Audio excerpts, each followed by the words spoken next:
Codetree Initiative. Welcome to this episode.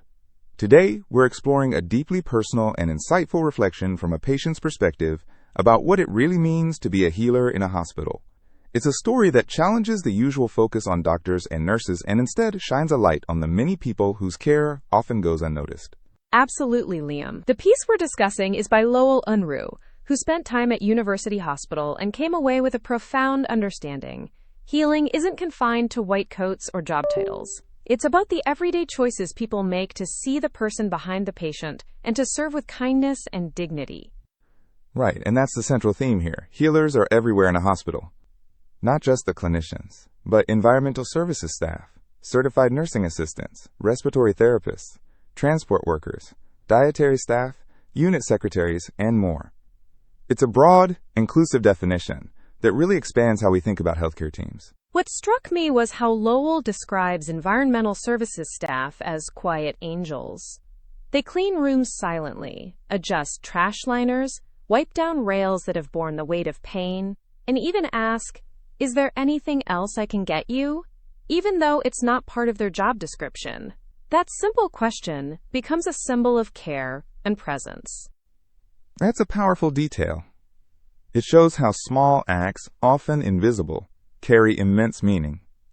And then there are the certified nursing assistants, or CNAs, who do the hardest, least glamorous tasks, washing patients, restoring dignity, warming washcloths. Lowell highlights how they keep small promises like, "I'll be back in 5 minutes," and crucially, they do come back.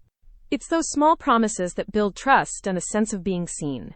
Nurses taking vitals at 3 a.m., respiratory therapists listening to machines and breathing patterns, imaging techs offering quiet reassurance.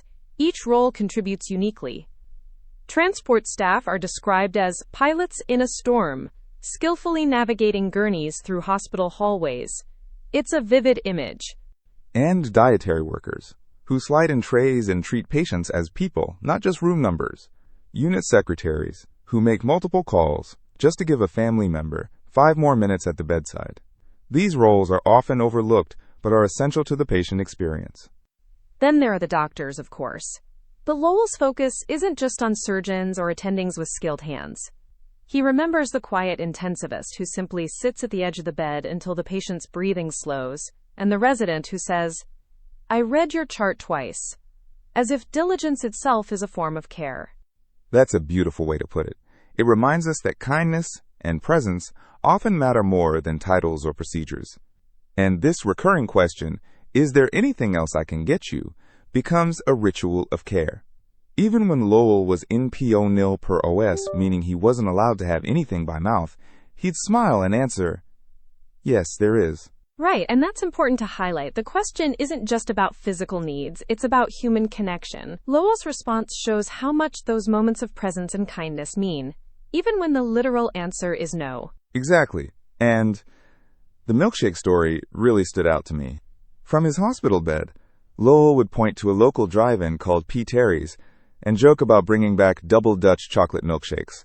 One for the staff, one for him, and one for whoever was there.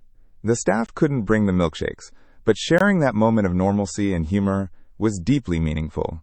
It's a reminder that healing isn't just about physical treatment, but about connection to everyday life.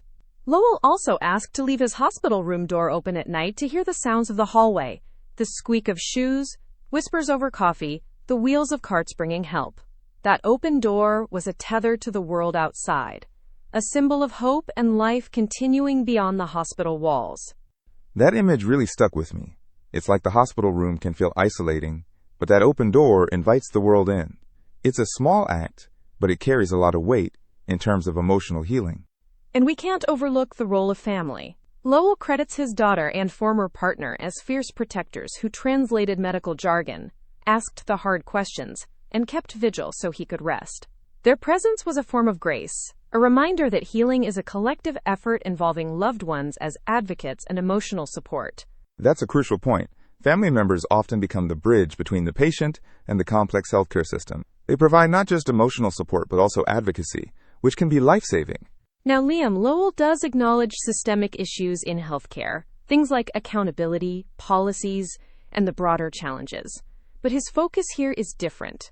He wants to celebrate those individuals who refuse to let him become just a room number. Yeah, that stood out to me too. It's easy to get caught up in the big picture problems, but sometimes the real difference is made by the quiet heroism of individuals who treat their work as a calling, not just a job. And that brings us back to kindness and human connection as core components of healthcare quality. Lowell's message is clear. The best of healthcare isn't technology or policy. It's the person who pauses at the door and asks, "Is there anything else I can get you?" and truly means it. And is hoped to one day gather all these healers, clinicians, cleaners, techs, transporters, therapists, unit clerks, chaplains, dietary staff for a simple celebration with milkshakes is a touching tribute. It's about gratitude and shared humanity. It's a reminder for all of us in healthcare to appreciate the often unseen acts of kindness that sustain patients emotionally and psychologically. Those small moments can make all the difference. So to sum up, this reflection challenges us to broaden our understanding of healing. It's not just about medical interventions, but about dignity, kindness, and connection. Every person who crosses a patient's threshold has the potential to be a healer. And that's a powerful message for anyone working in healthcare or connected to it. Recognize the full team, honor the small acts of care, and remember that sometimes the simplest question, "Is there anything else I can get you?" can be the most profound. Thanks for joining us for this conversation. We hope it gives you a new perspective on what it means to heal and be healed. Until next time.